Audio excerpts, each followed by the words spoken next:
एक घायल कुत्ता ठंडी सड़क पर बेबस पड़ा है, जबकि उदासीन आकृतियां गुजर रही हैं। उनकी पदचाप गंभीर शाम में गूंज रही है।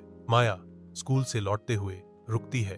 उसकी मासूम आंखें हल्की सिसकियों को सुनकर चिंता से फैल जाती हैं। माया के चेहरे पर करुणा उमड़ पड़ती है जब वह घायल कुत्ते को देखती है। माया कुत्ते को अपने घर ले जाती है। कमरे में हल्की रोशनी है। माया उसके घावों पर दवा लगाती है, उसे दूध में भीगी रोटी खिलाती है और उसे एक पुराना कंबल उगा देती है। कुत्ता चुपचाप देखता रहता है, उसकी आंखों में आंसू है। आधी रात में चुप्पी टूट जाती है, क्योंकि कुत्ता माया के पिता पर हमला करता है, जो घर में गूंजता है। चीखें हवा में गूंजती हैं, क्योंकि माया डर से रोने लगती है। अंधेरे में माया की मां एक बंदूक उठाती है। थूथन की चमक क्षण भर के लिए कमरे को रोशन करती है।